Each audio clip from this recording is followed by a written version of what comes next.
Hi, this is Corral again, back again talking about grammar. But before I do, I want to show you the new logo for our company. I hope you can see it. Here it is right here. It's called I Study Guys. This is logo done by Abdulito.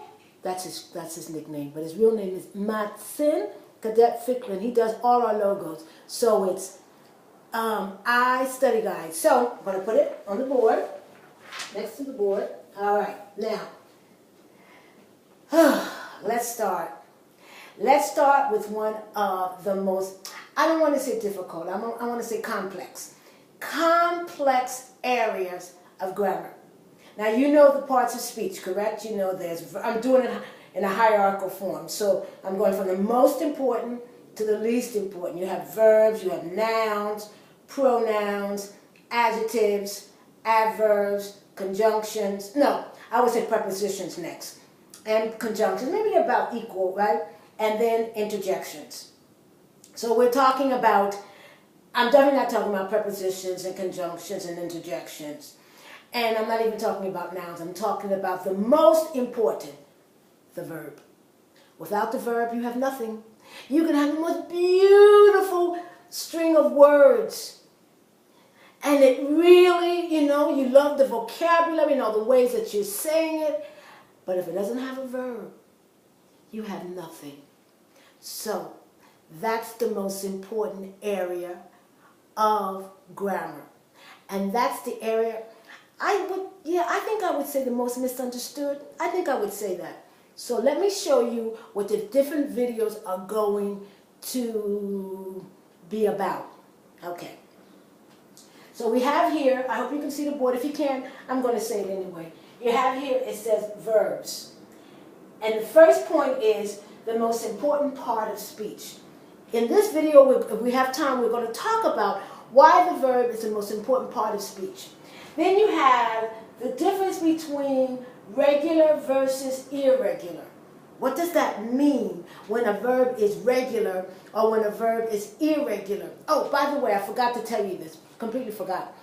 A lot of the video, I'm going to also reference Spanish because I want people who are studying Spanish to be able to apply this video to what they're learning. So, in Spanish, verbs are verbos, right? And the most important part of speech es la parte más importante de la gramática. Okay, now, you're talking about regular versus irregular. Regular in Spanish, regular, and irregular is irregular. And in fact, in Spanish, it makes more sense because regular comes from regla, and regla means rule, and that's what you're talking about. Verbs that follow the rule and verbs that don't follow the rule. Okay, then you're talking about verb form, la forma del verbo, right? And that talks about how the verb is written, cómo se escribe el verbo, right? The form, the shape, well, not the shape, the form. How do you write the verb? Okay, what does that mean in English?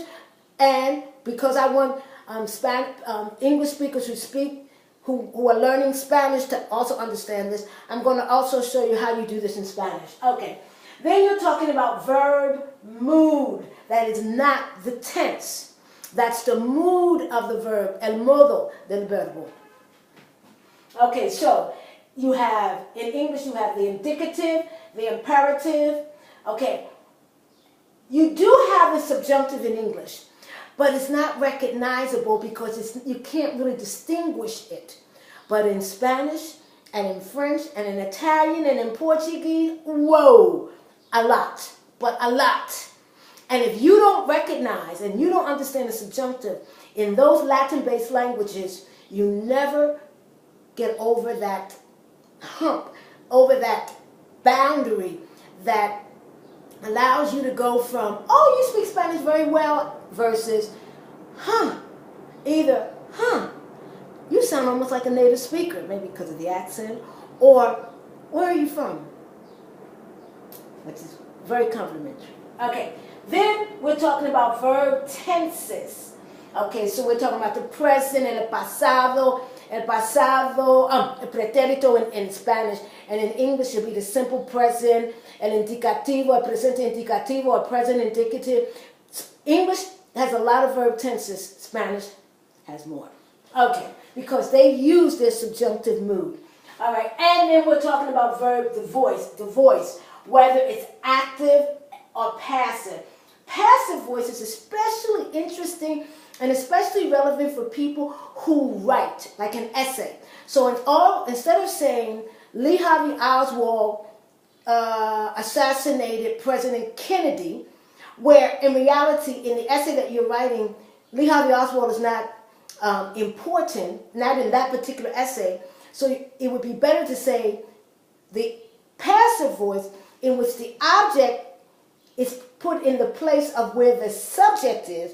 It's still the object, but it's put in that place. So better to say President Kennedy was assassinated. And you don't even have to say by whom. You could say by Lee Harvey Oswald, but if you're going to do that, put it in the active voice. But because it's not important, and that's one way you can stop using I did this, or I wrote this, or you did this, or we did this. If you put it in the active voice, the feeling is much more objective. So let me do this again quickly. We're going to look at verbs, los verbos. We're looking at which is the most important part of speech. I'm going to talk about that in a couple of seconds. We're looking at whether they are regular and irregular, los verbos regulares, irregulares, the form of the verb, how the verb is written, that's what we're talking about, verb mood, verb tense, and the voice. Okay, so let's start with the verb being the most important part of the sentence, or the most important part of grammar. Okay, so number one, let it be known. Okay? And that let it be known is the passive voice. You don't have to do it that way. Let me just say, without a verb in a sentence, you have no sentence. So me even calling it a sentence without the verb is incorrect because it's not a sentence. It's just a string of words, very pretty words, very academic words, very intellectual words, whatever, but it's not a sentence. So every sentence must contain a verb. You don't have to have a noun, you don't have to have an article, you don't have to have an adverb, you don't have to have a preposition, but every sentence must contain a verb. Okay, that's number one. Number two, right? Not only does every sentence has to contain the verb, to write a sentence correctly, it must agree with the subject. The verb must agree with the subject. Now, if you have a sentence in which you use the incorrect tense or the incorrect verb form, depending, right? People will understand your sentence. Unless it's so off the wall, they won't. But normally speaking, they will understand. But they will also understand that you do not know the grammar, either of your own language, if that's what you're speaking, or of the other language that you are attempting to speak. They'll know that, but just by the way you put the verb in the sentence. Okay. Now, just as I said that every sentence must have a verb, let me say this. You can have a sentence with only the verb. So you can have a sentence of one word, or if the verb is a two-word verb, and even though that's the only word, or the only two or three words in the sentence, it's still a sentence. For example, let me just give you a sentence of one word, and it's just a verb, right? You are in the military, and whatever, and someone of a higher rank comes in, and the lieutenant or the sergeant, whatever, says to the group, stand. Nobody's going to say, what does he want? What do you think he's trying to tell us? He's not trying to tell you anything. He has told you, stand, sit. Okay. Or you at the table, you don't want to eat, your parents want you to eat, your mother or your father get angry, one or the other gets angry, and it says to the child, eat. The child understands. Okay. So, you can have a sentence with only the verb, but you cannot have a sentence without the verb.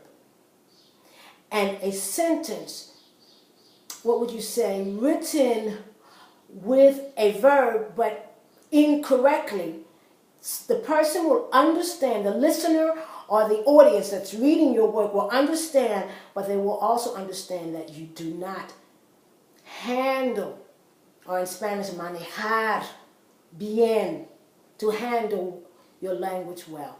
So when we come back, we're going to do, I think I'm going to call these verbs, right? Verb, like verb, introduction, verb 1, verb 2, verb 3, verb 4, or whatever. We're going to talk about what does it mean when a verb is regular versus irregular. So once again, this is Coralla McLean, or Coralla Fickler McLean, and as I showed you our new logo, I want you to see it, istudyguides.com, and we have all other names too, but that's the most important. And it's designed by Maxine Cadet Ficklin. Okay, thank you. You have a good day. Bye.